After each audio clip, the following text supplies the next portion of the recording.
નમસ્કાર વિદ્યાર્થી મિત્રો, સ્વાગત છે તમારો MWP એજ્યુકેશન યુટ્યુબ ચેનલમાં. આજે આપણે જોવાના છે ધોરણ નંબર 6 નો સમાજ વિદ્યાનો સોલ્યુશન, ચેપ્ટર નંબર 14 વિવિધતામાં એકતા. સૌપ્રથમ વખત જો અમારો યુટ્યુબ ચેનલ તમે જોઈ રહ્યા હો તો ઝડપથી ચેનલને સબસ્ક્રાઇબ કરો, તમારા ફ્રેન્ડ સર્કલમાં શેર કરી દો લિંકને, અને વિડીયોને લાઇક બટન આપવાનું ભૂલશો નહીં. તો આજના આપણા સોલ્યુશનમાં જોવામાં છે ચેપ્ટર નંબર 4 વિવિધતામાં એકતા. એમાં પહેલા જોઈએ આપણે MCQ. કોના કારણે ભારત એક ઉપખંડ બની ગયો છે? તો વિવિધતાઓના. પંજાબના લોકો કયા ધર્મ પાળે છે? તો કે ભાઈ શીખ. આંધ્રપ્રદેશ અને તેલંગાણામાં લોકો કઈ ભાષા બોલે છે? તેલુગુ. કર્ણાટકમાં લોકો કઈ ભાષા બોલે છે? તો કે કન્નડ. ઉત્તર પ્રદેશનું જાણીતું નૃત્ય કયું છે? તો કે કથક. કેરળનું જાણીતું નૃત્ય કયું છે? તો કે કથકલી. તમિલનાડુનું જાણીતું નૃત્ય કયું છે? તો એમાં આવશે ભારતનાટ્યમ. અસમનું જાણીતું નૃત્ય કયું છે? તો એમાં આવશે બિહુ. ઘુમ્મર કયા રાજ્યના લોકોનું જાણીતું નૃત્ય છે? રાજસ્થાન. જો આપણે એક રાષ્ટ્રના રૂપમાં જીવિત રહેવું હોય તો આપણે સૌએ રાષ્ટ્રીય એકતાની આવશ્યકતા સ્વીકારવી પડશે. આ વિધાન કોણે કીધેલું છે? ડોક્ટર રાધાકૃષ્ણને. સ્વાતંત્ર્ય ભારતમાં કયા હક દ્વારા અસ્પૃશ્યતા નાબૂદ કરવામાં આવેલી છે? સમાનતાના આધારે. ચલો એના પછી ખાલી જગ્યા છે આપણે એમાં પેલું. મહારાષ્ટ્રના લોકો મુખ્યત્વે મરાઠી ભાષા બોલે છે. પંજાબના લોકો ભાંગડાના નૃત્ય માટે જાણીતા છે. મહાવીર જયંતિનો ઉત્સવ જૈન ધર્મના લોકો ઉજવે છે.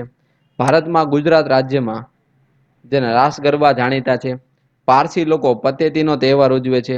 અને પંજાબના લોકો વૈશાખીનો તહેવાર ઉજવે છે. એના પછી જોવાના છે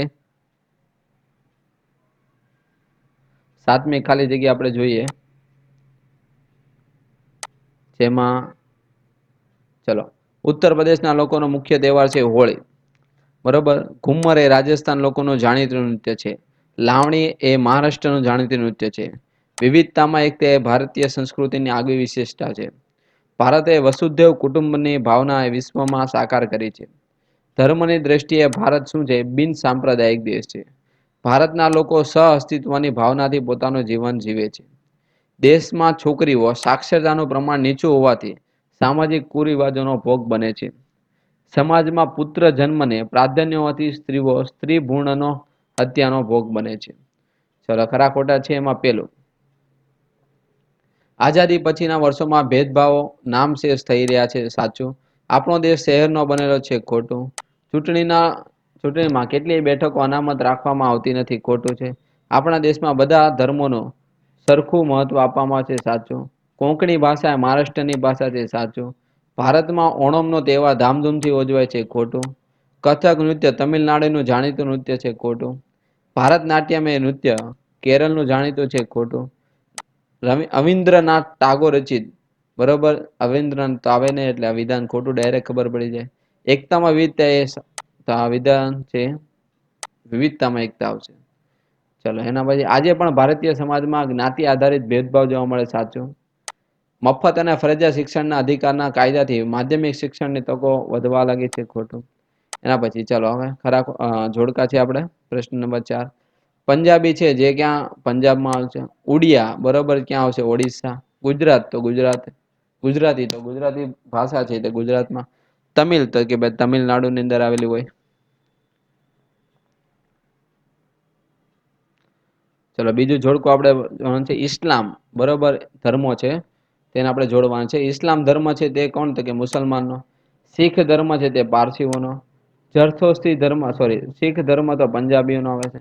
જરથોસ્તિત આવશે તે પારસીઓનો આવશે. ને હિન્દુ માટે હિન્દુઓ.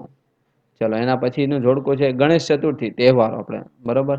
ગણેશ ચતુર્થી કોનો આવશે? મહારાષ્ટ્ર. અષાઢી બીજ કોનો આવશે? તો કે ભાઈ ઓડિશા. ઓણમ કોનો આવશે? તો કે ભાઈ કેરલા. વૈશાખી કોનો આવશે? તો કે ભાઈ પંજાબનો. ચલો આપણા દેશમાં કઈ ભાષા વધારે બોલાય છે? તો આપણા દેશમાં હિન્દી, અંગ્રેજી, ગુજરાતી, બંગાળી, મરાઠી, પંજાબી, તમિલ, તેલુગુ, કન્નડ, મલયાલમ, ઉડિયા, કોંકણી આ બધી ભાષા બોલાય.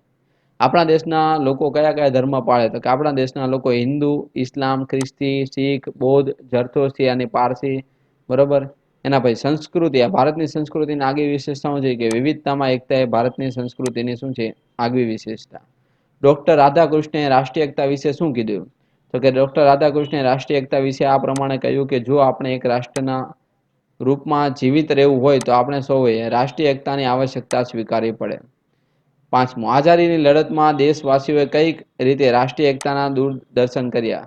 તો કે આઝાદીની લડતમાં દેશવાસીઓએ રાષ્ટ્ર પ્રજા સમર્પણની ભાવનાઓ થકી રાષ્ટ્રીય એકતાના દર્શન કરાવ્યા હતા. ભારત ભાતીગળ સંસ્કૃતિનું સર્જન સાથી કરી રહ્યો છે? તો કે ભારત અનેક પ્રકારની વિવિધતાઓ ધરાવતો દેશ હોવાથી ભાતીગળ સંસ્કૃતિનું સર્જન કરી રહ્યો છે. ભારતે કઈ ભાવનાને વિશ્વમાં સાકાર કરી છે? વસુદેવ કુટુંબકમની ભાવના.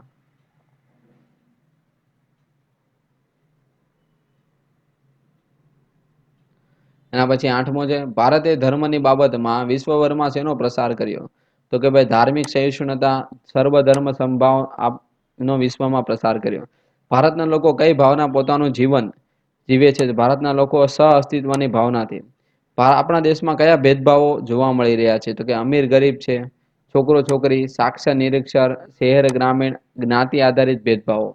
ભારતમાંથી અસ્પૃશ્યતા કઈ રીતે નાબૂદ થાય? સ્વતંત્ર ભારતના બંધારણે સૌ નાગરિકોને સમાનતાનો અધિકાર આપ્યો. પરિણામે ભારતમાંથી અસ્પૃશ્યતા નાબૂદ થઈ. એના પછી 12મું, કયા કારણે આઝાદી પછીના વર્ષોમાં ભેદભાવો નામશેષ થઈ રહ્યા છે?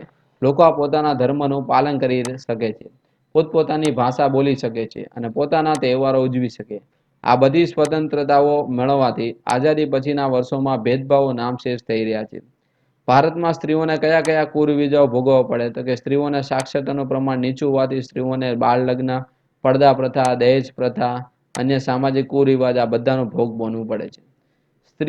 સ્ત્રી ભ્રૂણ હત્યાનો ભોગ કેમ બની રહી છે? તો કે ભારતીય સમાજમાં પુત્ર જન્મને પ્રાધાન્ય આપે છે જેથી. બરોબર. એના પછી પ્રશ્ન નંબર 6 છે ટૂંકમાં ઉત્તર. આપણા દેશના લોકો કયા કયા તહેવારો ઉજવે? તો કે આપણા દેશના લોકો દિવાળી, મકર સંક્રાંતિ, હોળી, દશેરા, શિવરાત્રી, ગણેશ ચતુર્થી, ઈદ, નાતાલ, અષાઢી બીજ, મોહરમ, બુદ્ધ જયંતિ, મહાવીર જયંતિ, ઓણમ, પતેતી, વૈશાખી આ બધા તહેવારો. આપણા દેશમાં કયા કયા નૃત્યો ઉજવ્યા? બરાબર, તો એમાં આવશે રાસ ગરબા ગુજરાતી, ભાંગડા જે પંજાબમાં, કથક તો ઉત્તર પ્રદેશ, કુચીપુડી તો આંધ્રપ્રદેશ, કથકકલી તો કેરલા, ભારતનાટ્યમ તો તમિલનાડુ, બિહુ તો કે અસમ, ઓડિસી તો કે ઓડિશા, ઘુમ્મર તો રાજસ્થાન, લાવણી તો મહારાષ્ટ્ર. ભારતીય જ્ઞાતિ આધારિત ભેદભાવ કેમ જોવા મળે છે? પ્રારંભિક સમાજ સંરચનામાં વ્યવસાય આધારિત વહેંચણી વ્યવસ્થા હતી પહેલા. કેટલાક સમુદાયો સામાજિક અને આર્થિક રીતે પછાત રહી ગયા, આથી જ્ઞાતિ આધારિત ભેદભાવો ત્યાંથી ઉદ્ભવ્યા.